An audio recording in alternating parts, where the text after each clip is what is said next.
Ladies and gentlemen, good day and welcome to Centum Electronics Limited conference call hosted by JM Financial. As a reminder, all participant lines will be in the listen-only mode, and there will be an opportunity for you to ask questions after the presentation concludes. Should you need assistance during the conference call, please signal an operator by pressing star then 0 on your touchtone phone. Please note that this conference is being recorded. I would like to mention a short cautionary statement. Some of the statements made in today's conference call may be forward-looking in nature. Such forward-looking statements are subject to risks and uncertainties which could cause actual results to differ from those anticipated. Such statements are based on management belief as well as assumption made by and information currently available to the management. Audiences are cautioned not to place undue reliance on these forward-looking statements in making any investment decision. The purpose of today's earnings conference call is purely to educate and bring awareness about the company's fundamental business and financial quarter under review. I now hand the conference over to Mr. Nikhil Kandoi from JM Financial. Thank you, and over to you, sir.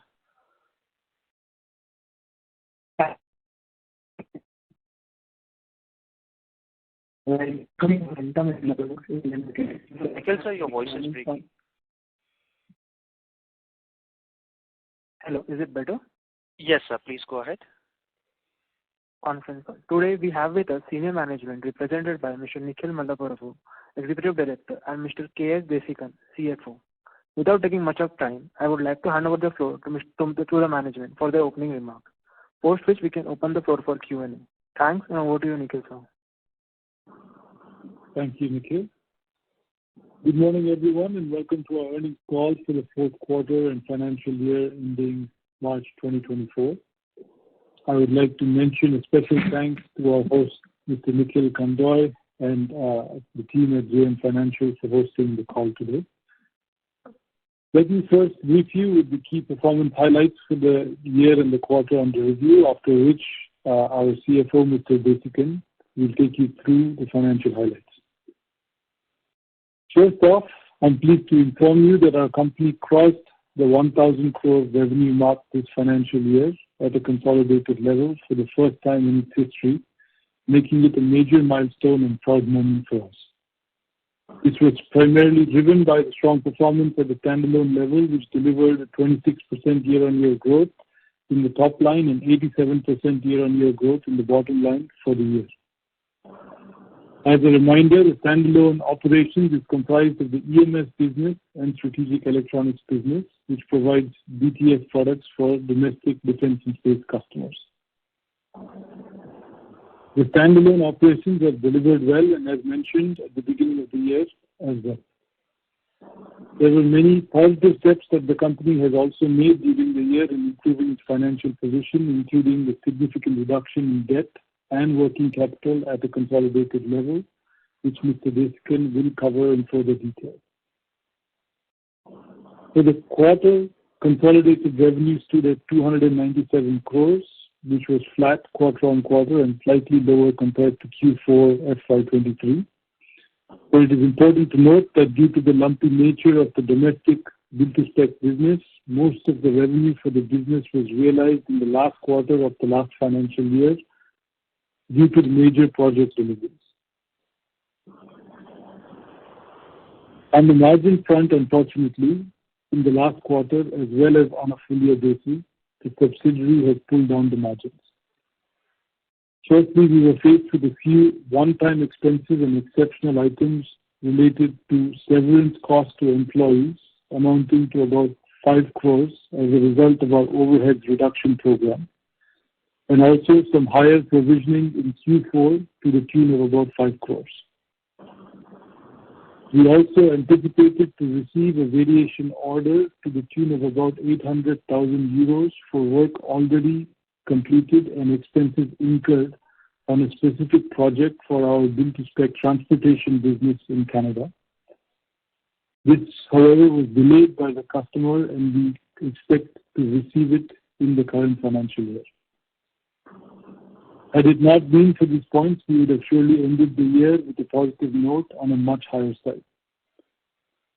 We also continue to work on our margin improvement plan for the subsidiary with a strong plan to reduce overhead costs, shift our business model away from the risky, low-margin fixed-price projects to higher-margin business and improving the onshore-offshore mix.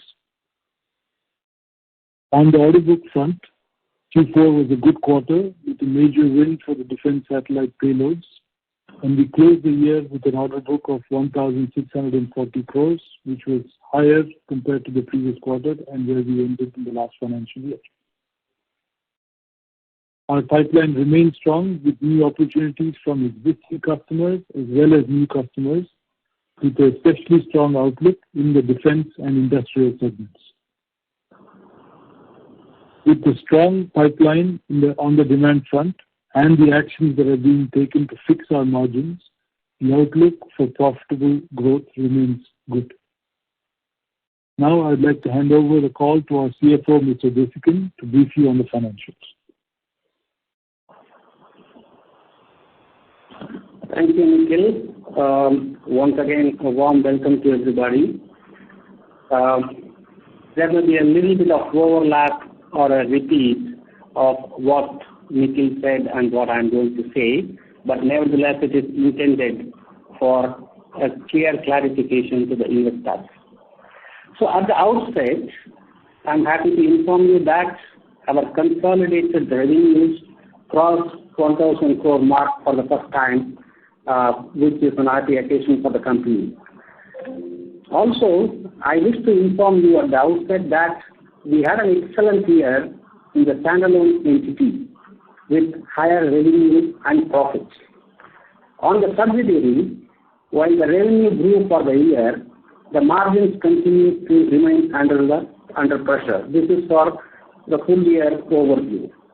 Now let me talk about the figures for the quarter, and first let me talk about the consolidated. At a consolidated level, the revenue from operations is about 297 crores, which is flat Q on Q and 6% lower Y on Y, mainly due to the lower revenues in the standalone entity. The EBITDA for the quarter is about 18 crores, which is 6.1%, as against 50 crores year on year, which was 15.9%. This reduction is mainly due to the lumpy nature of domestic BTS business, which Nikhil already mentioned. The significant part of last year's revenue of the domestic BTS was booked in Q4 FY23, if you could recollect. The current year Q4 domestic BTS revenues were lower by 50 crores compared to Y-on-Y business, and that is the reason for the EBITDA reduction.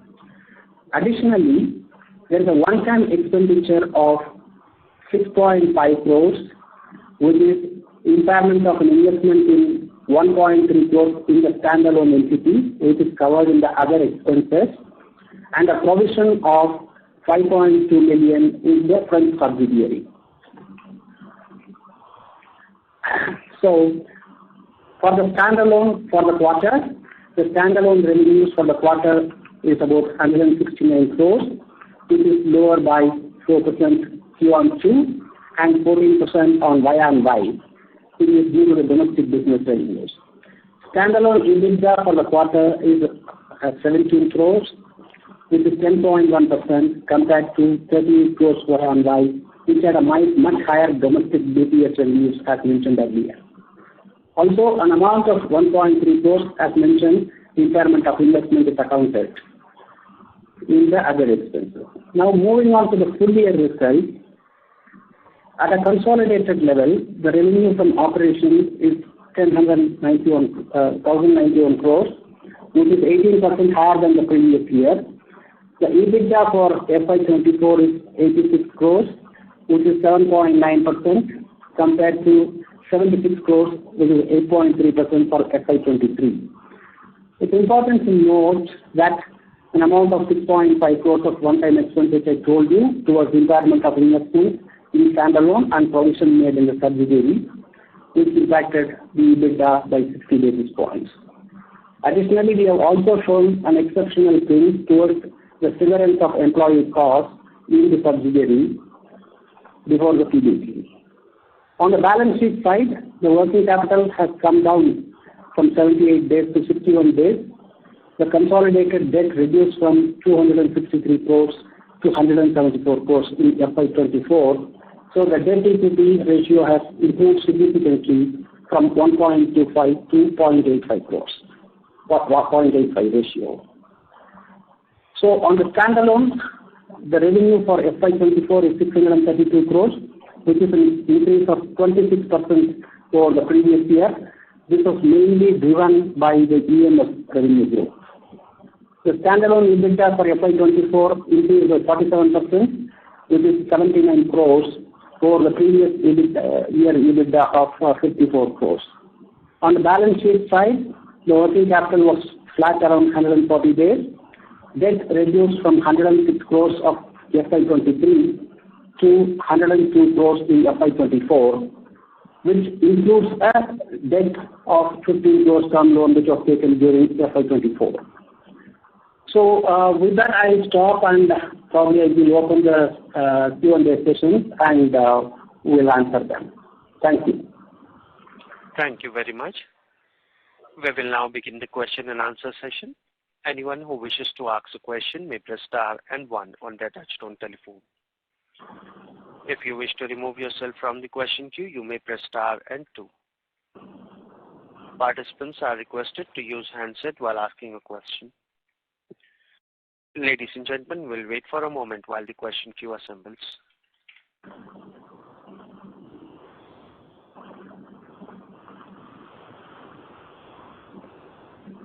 First question is from the line of Aditya Chheda from InCred Asset Management. Please go ahead. Hi, morning Nikhil. Congratulations on a solid standalone performance. My first question is on the order book. We were anticipating some orders in the second half of FY24, but we have closed at around 1660 crores for FY24. So if you can share some outlook on how you are placed in terms of the order inflow going forward. And my second question is on your growth on the standalone business. What were the key drivers and how do you see this business placed for FY25? These are the two questions. Thanks.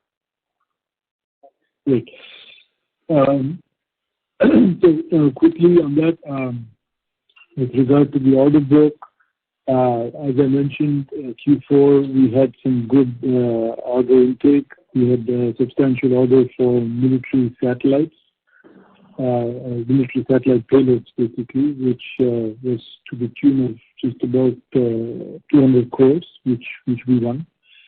So with that and also the regular order intake on some of the other businesses, we were able to increase our order book over the last quarter and also where we ended last year.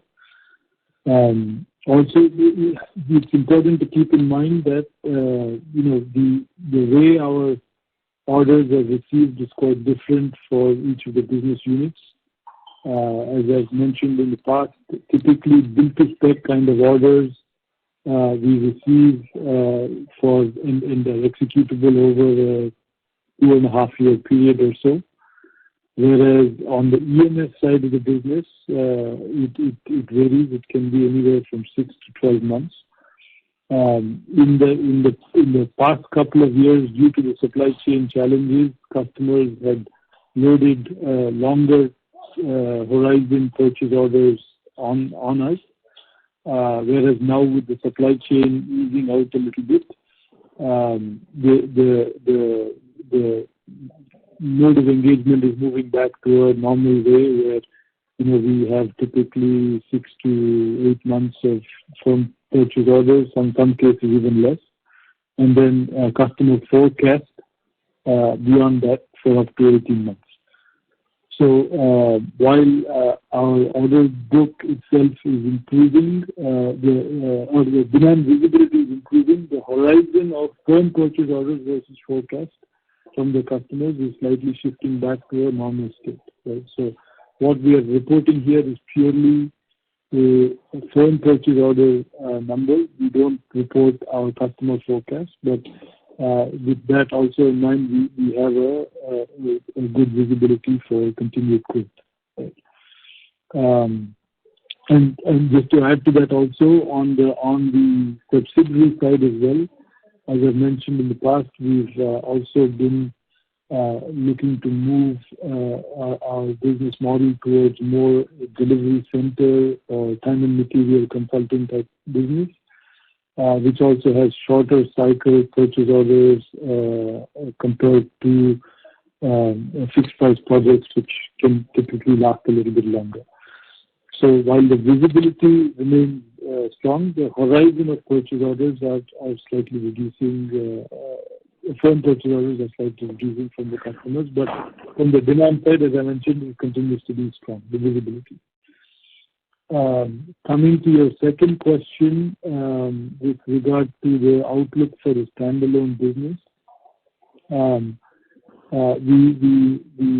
with the order intake we had on the domestic defense side, as well as some new customer additions that we've had, we continue to see a strong visibility for growth in the coming years. The new customers basically, again, on the EMS side, first of all, we are seeing new opportunities and new orders coming in from some of our existing customers itself. This is for areas including defense exports, where we've seen an uptick in demand from some of our existing customers. In addition to that, we also have a pipeline of few customers with substantial opportunities. Some from Europe, one from North America, and one from the Middle East. All of these customers, these are primarily basically defense again, or industrial, and the third was electric mobility. So with all of these, we feel good that we can grow in the next year as well. Right. Just one final question. The order book has one more point. Just to add on the number point. See, on 31st December, our order book was 1,489 crores, and on 31st March, it is 1,640 crores, which is roughly a 10% increase in the order book. I just thought that data point would help you. Please go ahead. Yeah. So on order book versus last March, we are up 8% from 1,540 to 1,660, and we've had a good execution year this year with more than 70%. So does that taper the growth rate for FY25, given the order book growth is only 8%, or we will have more orders which will be executable over 8 to 12 months, which should add to the growth rate for FY25, or we should have a slightly tapered expectation for revenue growth for FY25 basis what the order book visibility is as on today. Yeah, that's my last question. So as I mentioned, I would not relate the order book growth to the revenue growth, because as I mentioned, the horizon of firm purchase orders varies, right? So what we're basically saying is that the demand visibility continues to be strong, and our target to grow over medium term, definitely at the 18 to 20% at a consolidated basis, continues to be something that we target to achieve. Thank you. That's quite encouraging. That's it from my end. Thank you. Next question is from the line of Ankit Babil from Shubhkam Ventures. Please go ahead. Good morning, sir. A few questions from my side. Now, there is a remarkable improvement in your balance sheet, as you mentioned, both in terms of working capital and the debt side. So just wanted to know, is this improvement structural in nature, or it was one-time in nature? Yes. Yes, Mr. Ankit. I think, thanks for that observation. Yes, it is structural in nature, and it will be continue to staying in that range. Okay, so just to reconfirm, should we now assume that 61 days of net working capital will sustain and will only improve from here on? And also on the debt level, which is at 174 crores, which you mentioned, will only come down in FY25 and it will not go up, considering the growth prospects? Yeah, in spite of the growth, one on the working capital, though we close it with 61 days, I expect this to be around 65 days in that range, and it will not increase significantly beyond that. That's number one. And on the debt, yes, we are at 174 crores, and we will be in that range of 170 to 180 crores because there is some capex planned also. How much is that, sir, capex? Capex is about 25 crores. Okay. Okay. And sir, your interest cost was still high at around what, I think 45 odd crores for the FY20, sorry, it's 37 crores. Okay, at FY24. So, do you feel that, I mean, what is your target for the interest cost in absolute terms in FY25, considering the reduction in debt and everything? It will be in the same range because with a higher revenue, there will be a need for higher working capital. And also, when you see the finance costs here, there are two components. One is the interest, which is a function of the debt, and which is a function of the working capital. But there are also the bank charges, which include the bank guarantee commission. When we work with the domestic BPS business, we have to give a lot of bank guarantees for performance bank guarantees, free issue material bank guarantees and all. And that will continue. So there is a component in the finance cost. When you read the annual report, you will see the bank charges. That will continue to be there. So considering both the parts, one the working capital side and also the BG side, I expect to be in the same range between 37 to 40 crores and not beyond that. Okay. Okay. Second question is on the margin front. So earlier you had guided for a 12% EBITDA margin at the consolidated level for FY25, considering the cost reduction plans and improvement in the profitability in the overseas subsidiaries. So is that target still doable in FY25, the 12% EBITDA? Thank you.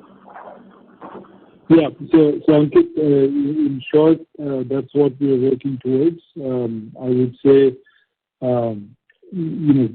obviously some of these cost reductions are some of them, a lot of them are already in place. Some of them will be executed in the next couple of quarters. So overall, we are targeting 12%, but I would say, with certain things, the range I would provide is probably, maybe 10, 11 to 12%. Okay. Okay. And so last question is on the order inflow side. What was your total order inflows in FY24 at consolidated level, and what kind of order inflows you are expecting in FY25? So for FY24, it's about 1,200 crores of order inflow, and that's how the opening 1,538, like the other gentleman mentioned, it has increased to 1,640 because we executed only 1,097. And our order inflow will be in line with the growth that Nikhil indicated. So in the range of the 20% growth in order inflows, in line with the revenue growth which you are targeting? The revenue growth, I would say, it is in the range, I would say, correct me, Nikhil, it will be in the range of 18 to 20%. Okay. Okay. Okay. Yeah. That's it from my side, sir. Thank you. Thank you. Next question is from the line of Amar Mourya from Lucky Investments. Please go ahead. Yeah, hi sir. Thanks a lot for the opportunity. Sir, just to understand more on this bill to specification, in our overall order book, what would be the bill to specification order book currently? It's roughly about a third of the overall order book there. So it's probably maybe Jessica, you can correct me specifically, but I would say it's about 600 crores or so, 600 to 50 crores there. Okay, and this you are saying executable over next 2.5 years, right? That's right. So then, sir, basically, then how the margins will improve? Because, what I understand here is that this is the segment which is like a large contributor to the EBITDA. And based on the run rate which we will be having, I believe the bill to specification run rate will reduce from here on, right? On a yearly basis. We also see an operating leverage contribution from the EMS business itself, right? I mean, EMS is a volume based in many ways. So while we see the higher mix coming in from the EMS side, we should also see some slight improvement in terms of EBITDA margin in the EMS business itself.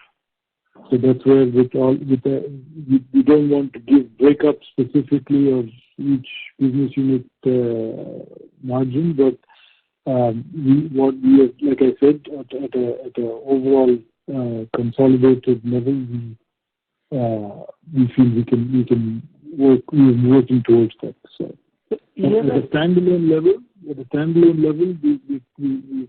we're working towards 15% level. And of course, at a consolidated, as I mentioned earlier, in the range of 10, 11 to 12%. Okay. Sir, but EMS...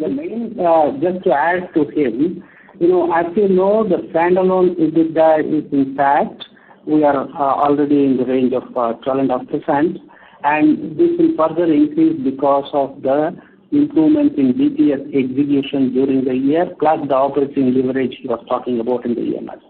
So the improvement in EBITDA at the standalone level is not a problem. The subsidiary today is operating at around 5% EBITDA, and with the initiatives that Nikhil talked about, we expect that to improve to some 8%, 7 to 9% in this current year. So that is how, for the FY24-25, we are looking at some 10 to 12% what he indicated. And eventually the goal is to move the consolidated itself to about 14 to 15% in the next 2-3 years. Okay.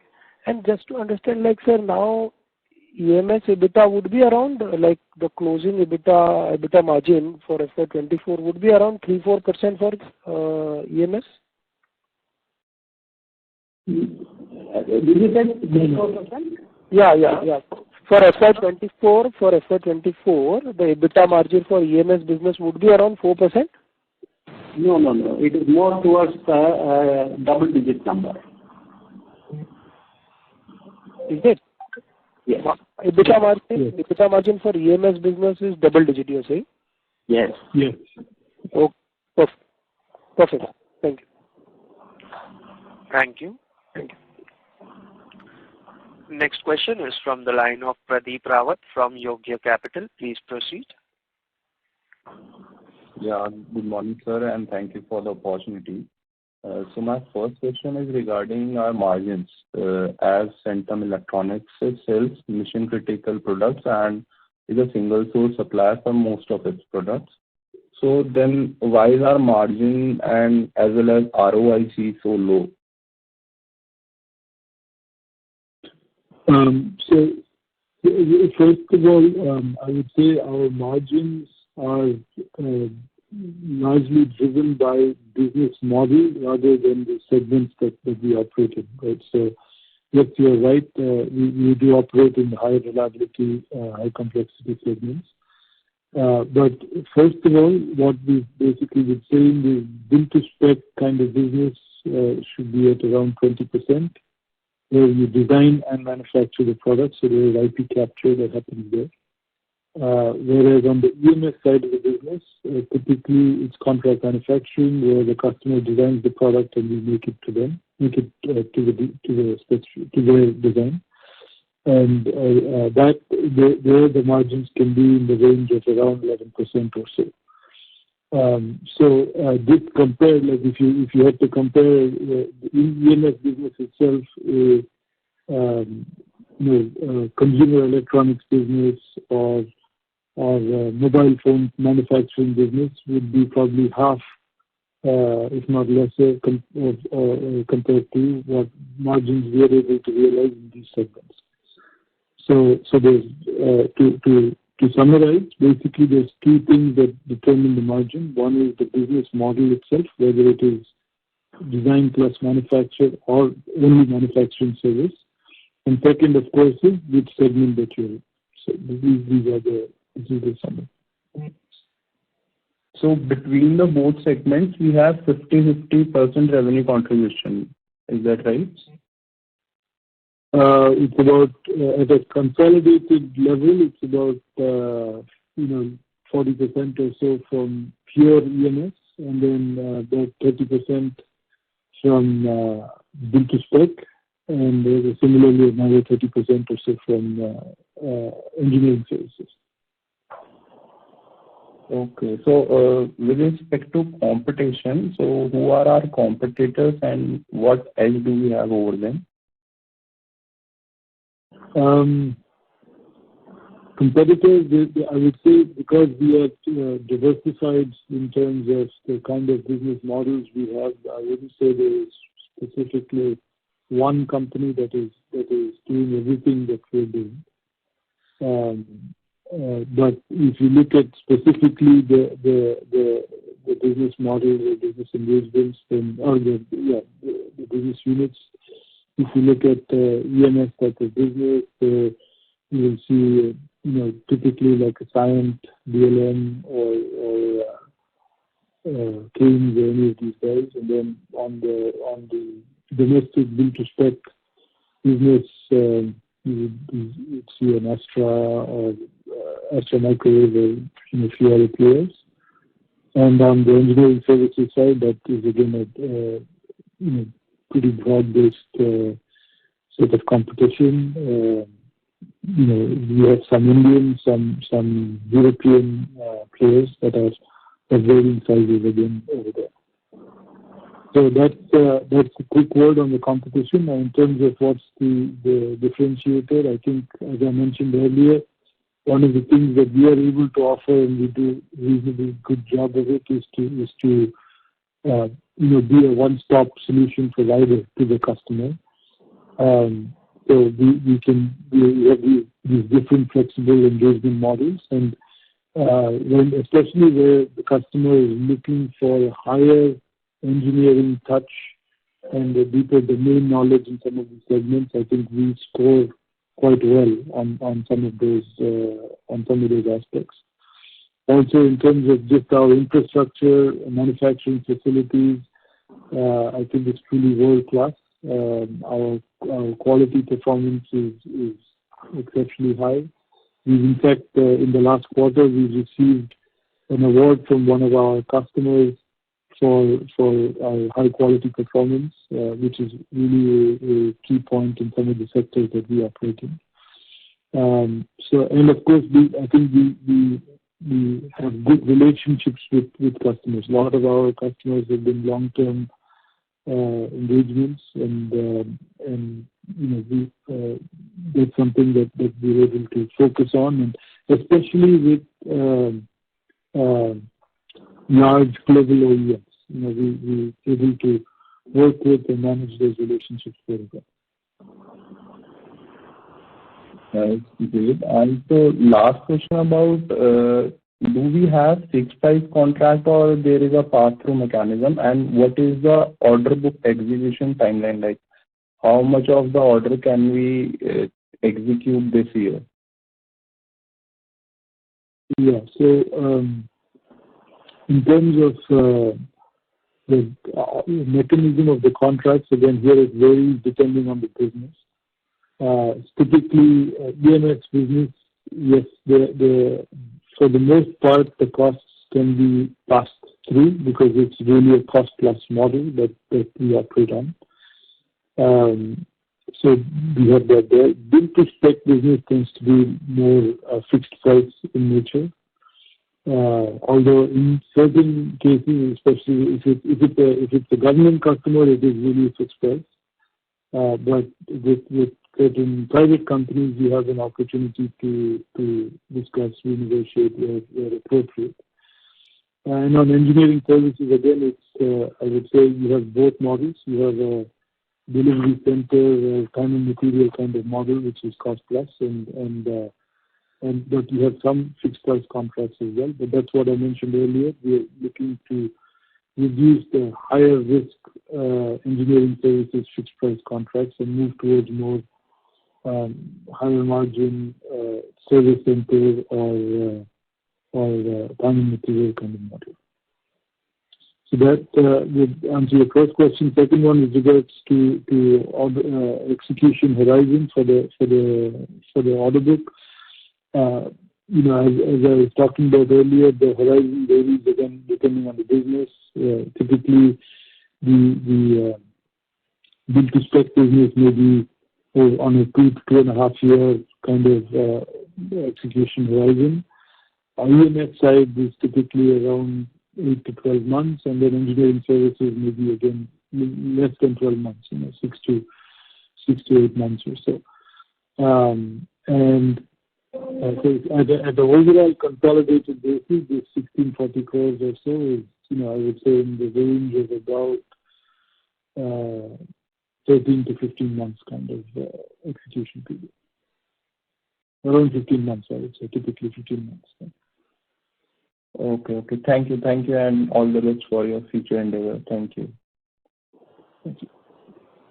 Thank you. Next question is from the line of Karan from Niveshaay. Please go ahead. Hello, am I audible? Yes, you are. Yes. Please go ahead. Yeah, so I wanted to understand this one-time increase in other expenses due to provision cost and the impairment cost that we are taking in investment. Can you explain it in more detail? What does this pertain to? Yes. See, in total, roughly 11.3 crores is the one time in the consolidated results. So if you look at that, 5 crores is shown as exceptional, which is a cost reduction program initiated in the French subsidiary. We have provided for the severance cost of employees, and which going forward would result in reduction of manpower expenses, employee benefit expenses. So that is 5 crores. And another 5 crores in the subsidiary again is provided in the other expenses more towards the unbilled revenue. See, what happens with the customers having fixed price contracts, we keep billing. These are big projects running over a couple of years, and there are overruns, and then we keep negotiating, fighting with the customers for the variation order. In fact, if you remember, Nikhil was mentioning about the expected variation order of 800,000 in Q4, which did not fructify. So these are the aging unbilled revenues for which with the advice from the auditors, we looked upon for a provisioning policy, and that is the provision that we have made towards the unbilled revenues. That is about 5 crores.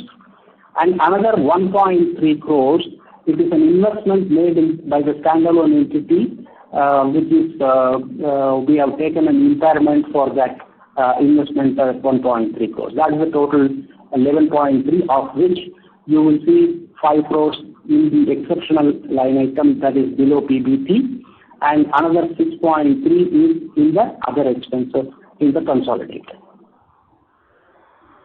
So the severance pay, could we expect it to repeat, or is it one time only? Sorry? The severance pay, the thing that you mentioned in the exceptional item, is it also one-off, or do we expect it to? No, all of these are one-off. Okay. And also, yeah, understood. Also, talked about this, the contract that we are not able to, we have completed, but we are not able to realize money. So, are there any other contracts that we can expect a spillover of any BTF contract for the next quarter, the amount of this contract? No, I think we have provided for that is where we have put the policy to analyze and take a provision. This is a one time, like I explained. We don't see anything more coming up in the coming year. Okay. And also, we have been talking about those large size BTF orders, like the one that we received in the last quarter.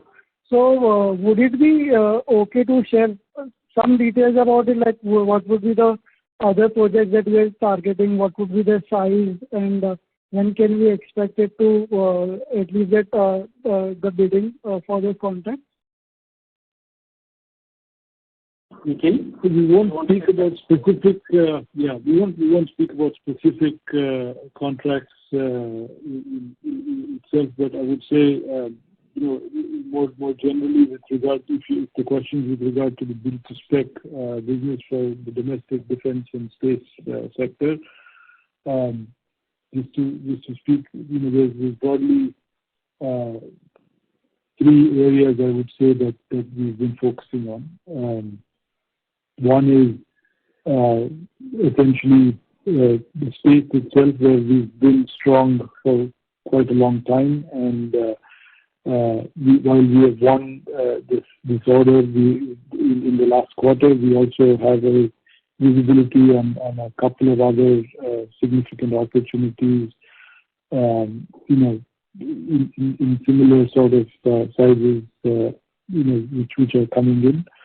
We hope to book at least some of that in this coming year, but obviously Government of India timelines tend to be unpredictable, and especially with the election season on now, we'll have to wait and see what happens after that. But the pipeline is strong, and we are well positioned to win a few more programs with the domestic defense military satellites space.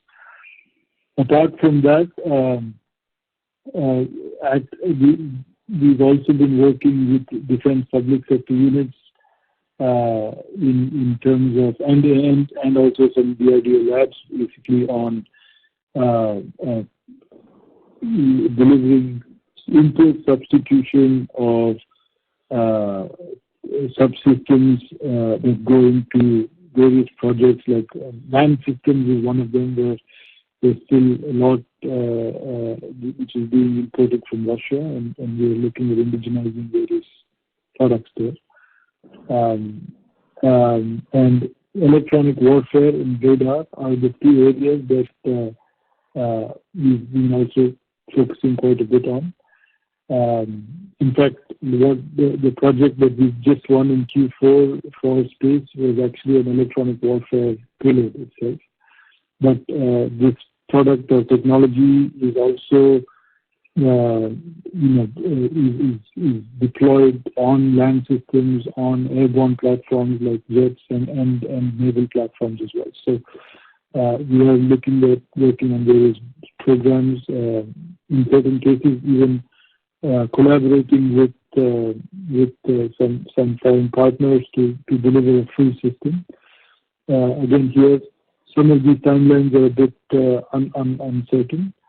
But I would say for now that we expect to maintain or improve, actually I would say slightly improve our order booking in the domestic build-to-spec business in the coming years. And I think beyond that, there's some large opportunities which will take probably a couple of years or so to convert. So. So this would be a similar size contract, like 200 crore amount? There's multiple different contracts. As I mentioned, I won't speak to specifically contracts, but as an overall order book, I think we should do better even compared to the past year. Understood. And one last question. Would we expect the subsidiaries to be profitable this year or narrow the losses that we have incurred for FY2024? Yes. So that's the objective. I think, obviously, we had a combination of two things. One is the one-time expenses, which Jessica mentioned, which we don't expect or anticipate that will happen again. And also in terms of operational performance, as I mentioned, some of these costs that we already took were for reduction of overhead expenses and costs.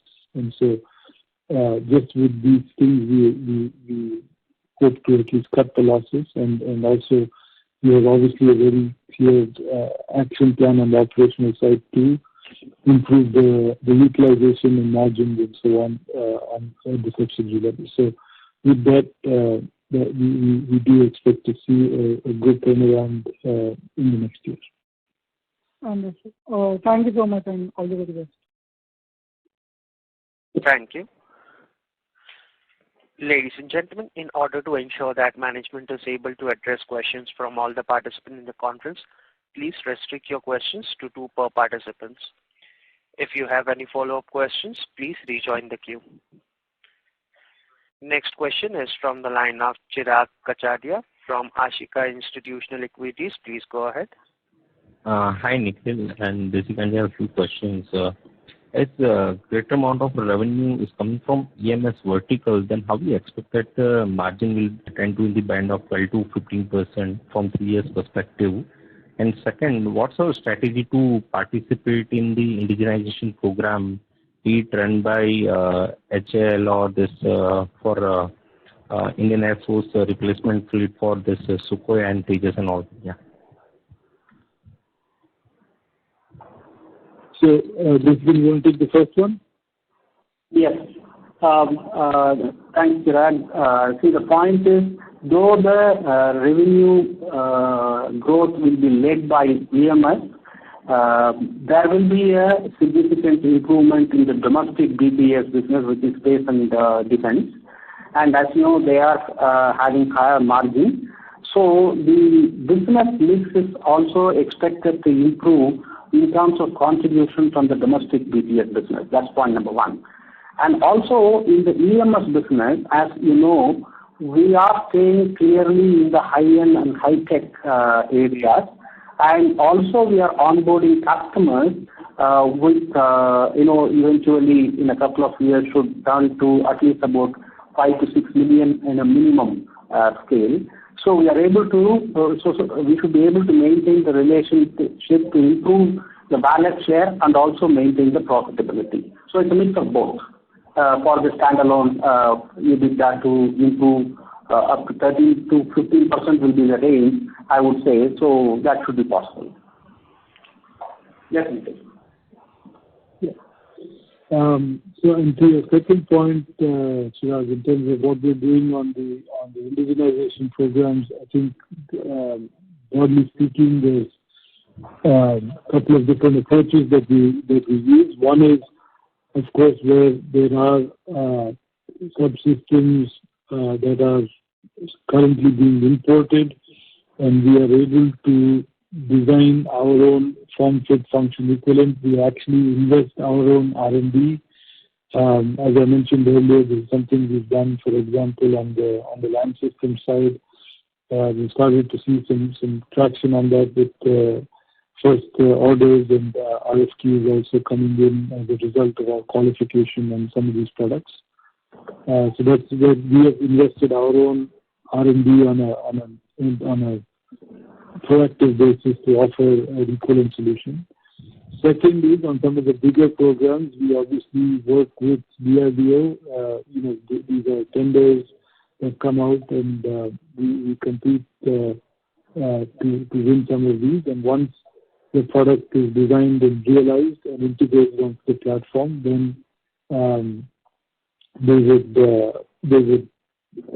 basically get into production from there on.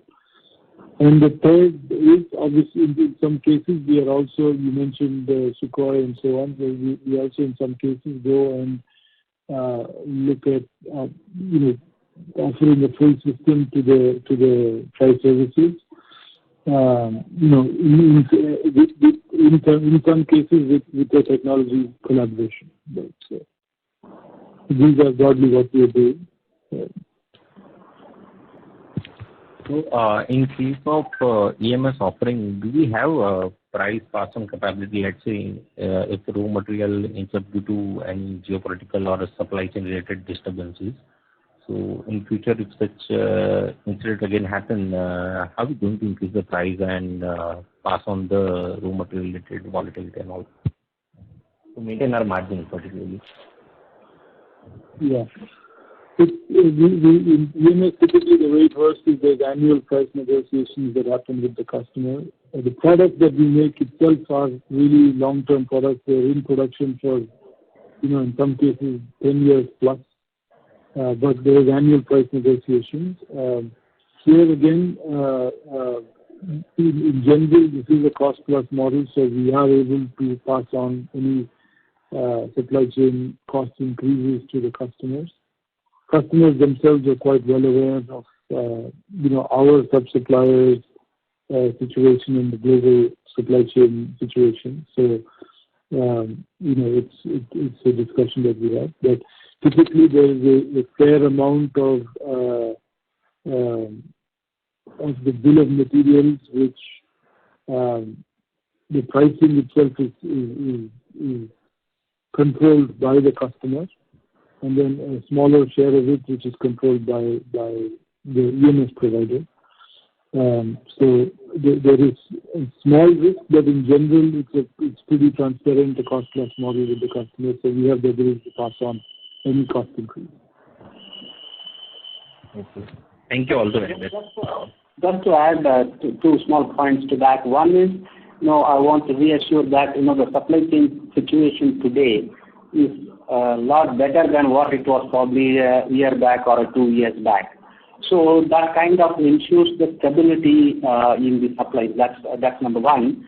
And number two, as I explained earlier, we are targeting customers who understand the EMS business and allow us to make that margin. So there need not be a struggle to pass on the cost increases if any. The customers do understand because, like Nikhil mentioned, it's a transparent books that we maintain. So that should not be a problem, passing on the cost increases. Thank you. Thank you, Desikan. Yeah, thank you. Thank you. Next question is from the line of Amar Maurya from Lucky Investments. Please go ahead.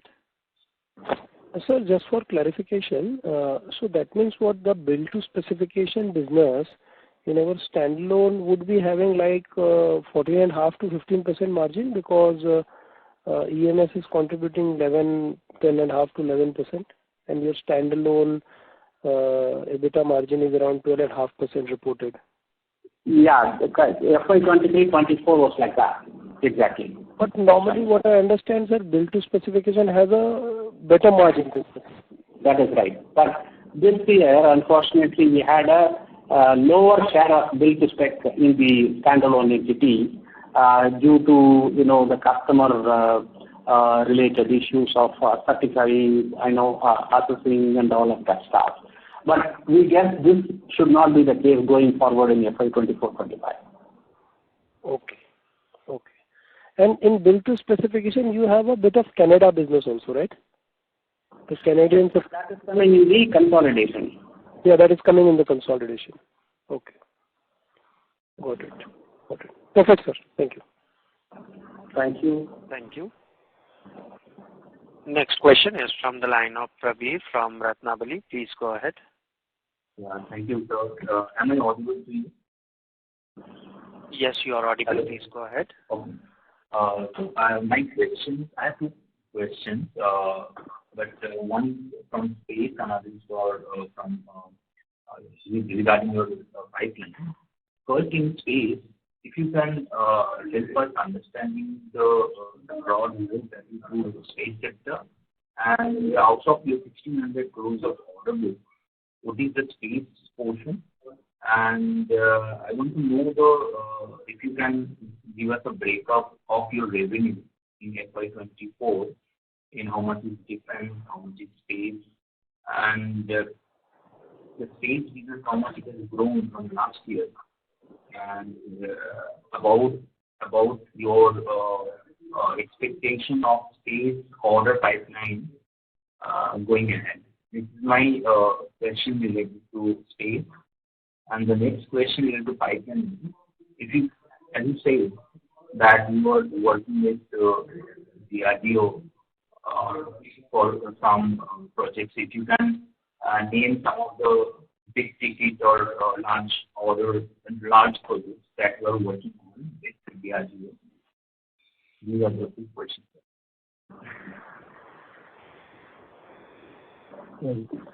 So the contribution in terms of revenue by sector, I think we've covered that in our earnings presentation. Roughly, defense, space, and aerospace has been about a little less than half, about 46% of the overall revenue. Mobility, which includes transport, which are railways, what we call, and automotive is about 23%. Industrial and energy is about 26%, and healthcare is about 5%. Right? So this is a split from a segment standpoint. Specifically, the split between space and defense, I would say that's not the way we would look at it, and probably not something to share here. Obviously, even on the space side, the end customer or the application is for the large part defense only.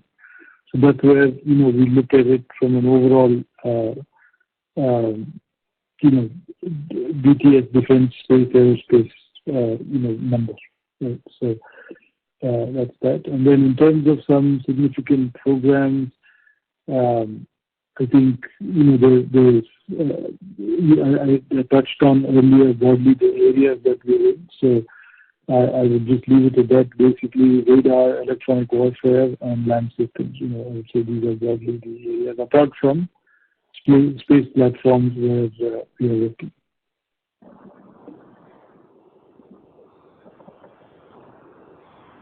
Okay, thank you. Thank you. Next question is from the line of Amit, who is an individual investor. Please go ahead. Yeah, hi, thank you. Morning, Nikhil sir. Morning, sir. Sir, most of my queries are with respect to understanding the overseas subsidiaries and the efforts that we are spending there. So, as I think most of the heavy lifting is kind of required on that front. So, sir, my first question is, so you explained like 4.9 crore of the savings package that has been done.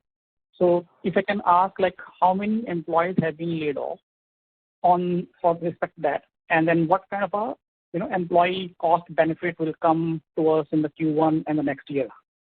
And do we have a similar program for FY25 as well? Yeah.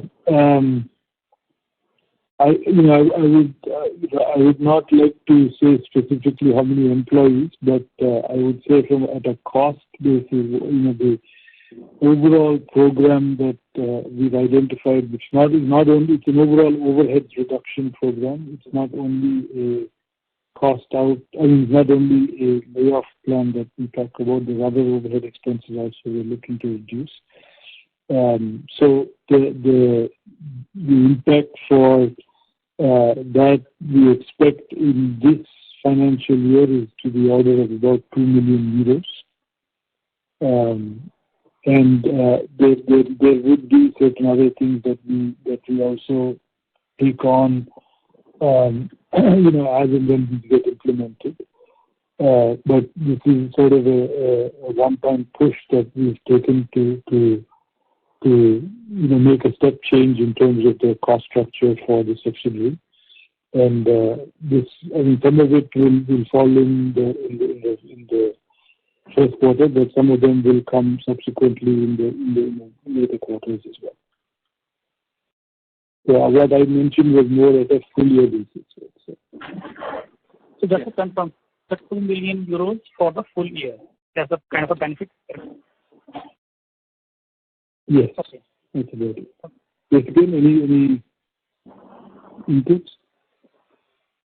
And sir, any other similar kind of a plans for FY25? Should we expect something in terms of what's the roadmap and what's the plan to do turn around the overseas subsidiaries on that front in terms of reducing the cost? Because as I can see right now, the cost, the employee cost that we have is to the tune of 67 crores in the overseas subsidiaries. Yeah. Apart from this, there's also operating improvements also that we need to make, which we have a plan for. That is in terms of utilization improvements. So it's not really a cost reduction as much as whether one part is utilization improvement. Second is also with the shift towards the higher margin projects, right? As I mentioned earlier, some of the low margin businesses, what has pulled down the margins also a little bit. So we are also working through the process of reallocating engineers from higher margin to lower from low margin to high margin projects. So with this, we also expect some level of improvement on the operating margin. Right? So, that's why with all of this, we expect an improvement in the EBITDA margin at the subsidiary level, and that's where the number for a consolidated basis we are expecting to drive to about 11-12%. Okay. So on the same line, so in the overseas subsidiaries, as I can see, the receivables have drastically come down. And right now it is only 7 or 8 crores in the overseas subsidiaries against the sale of 128 crores that we made in the Q4. So is it a right understanding that the whatever sales that we have done in the Q4 in the overseas subsidiaries, we have got the balances, advances from the customers, and then will it be the similar kind of a model going forward that will execute only against the advances? No, in the subsidiary, there is the factoring of the receivables, which is without recourse. So that is how you're saying the receivables to be lower there. So we have entered into a factoring arrangement with BNP Bank there, and thereby, as soon as we invoice, we are able to factor that and show that as a collection because it is without recourse. And we expect this model to continue. Okay, which is good. Just a kind of follow-up on the first one. So even if we exclude those 5 million or 5.2 million that you have explained in the provisioning that has been done, the other expenses for the overseas subsidiaries is still at a slightly higher level. So right now, I think we kind of documented 16.9 crores, out of which if we exclude 5.2, we are still left with 11.7 crore of other expenses in the subsidiary unit, which I think is still significantly higher than compared to what we had last year or even in the Q3. So what do we expect on that front, sir? Is it like why is it so high, and then do we expect it to come down in the coming quarters? No, we said it is 5 crores. It is 50 million. It is not 5 million. No, sir. I think I was referring to, if I, simply do a math, take out from the consolidated, take out the standalone, I'm leaving aside with, I'm left with the numbers for the overseas subsidiaries. Yes. Which is giving me other expenses in the overseas subsidiaries that we have booked is 16.9 CR today. Now, out of this one-time expense, you're saying 5.2, which we exclude, we are left with 11.7. In the overseas subsidiaries, the other expenses. And a similar number in Q3 was 6.8, and last year it was 9.8. So it is still slightly on the higher end for the overseas subsidiaries, like these other expenses. I need to check because very clearly the extra expenses for the subsidiary is that 15 million rupees, which is 5 crores. So if you exclude that, I don't see a huge increase at all because are you looking at the other expenses for full year in consolidation, which is 112 crores, right? No, I'm looking at other expenses for Q4 only for the overseas subsidiaries, which I pulled out based on consolidated minus the standalone number of other expenses. You are looking at what? Q2, is it? Q4, sir, the latest number. Q4 consolidated was 324 million rupees, 325 million rupees, right? Correct. And the standalone is 15.7, 155 million. 55, correct. So we left 169 million. Yes.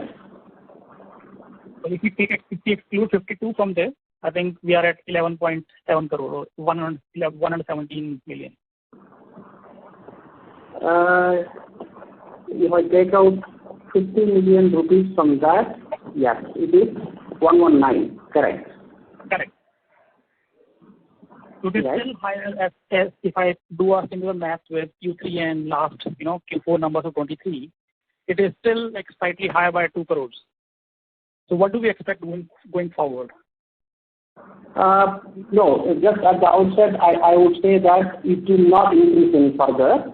There could be some one-time expenditure like travel, etc., which I need to check, but it will be maintained at the current levels, minimum. Yes.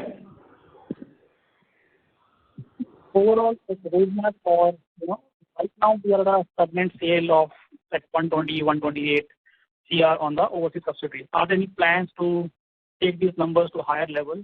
I know we are targeting to, improve the margins, but are there also any sort of a plans or the roadmap to increase the sales on that front? Because it is almost static or constant at this point in time.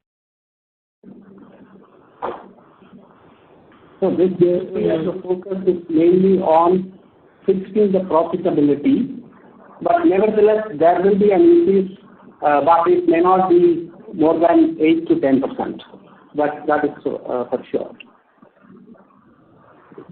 All right. But it will be a complete turnaround in terms of profitability. That is definitely. Okay. Any other efforts that the company is trying out or to do in FY25 for overseas? Anything you want to shed more light in terms of what are efforts for 25? We talked about numbers. I'm trying to understand how are you trying to achieve those higher margins and 8 to 10% sales? In terms of Nikhil, just 1 second. I just wanted to clarify on that other expense increase he asked for. One of the problems is, last year the euro was converted at 83.7 rupees, right? And this year it is at 89.9 rupees. So there is a significant depreciation of rupee against euro. So even for the same other expense in euro, I am showing a higher number in terms of other expense. This is roughly 6 rupees over 83 rupees. This is another point that we need to consider when we look at the numbers in rupee. Yes, Nikhil.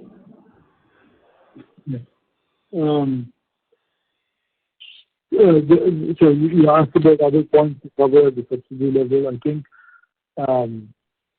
we talked about most of this in terms of the actions to improve the margin.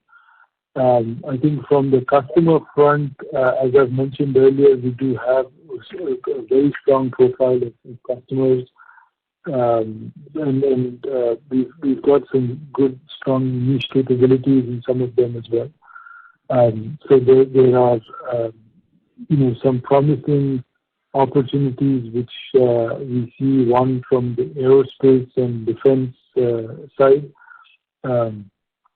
Airbus is a customer that we've been engaged with for some time, but we see our share of wallet is quite small, so we are working on a few opportunities to increase that. Apart from that, we also have a good opportunity with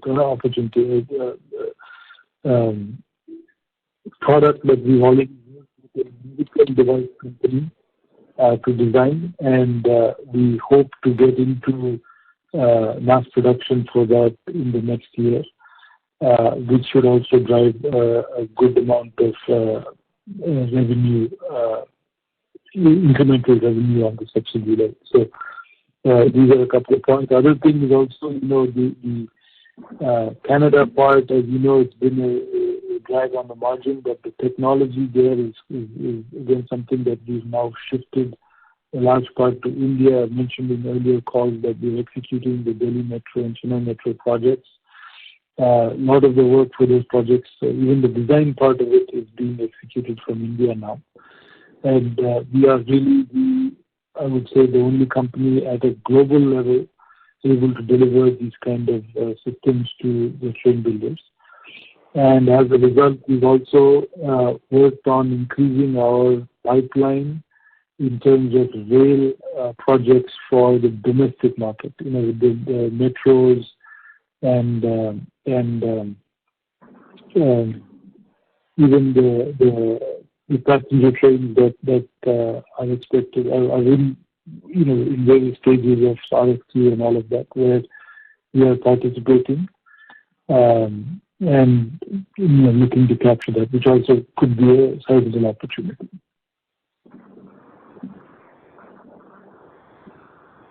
Thank you. Ladies and gentlemen, due to time constraint, we will take this as the last question for the day. I would now like to hand the conference over to the management for the closing comments. Thanks again, everybody, for joining the call today. As I mentioned, it's been a strong year for us at a standalone level, and also at a consolidated level, we crossed the 1,000 crore mark, which was an achievement.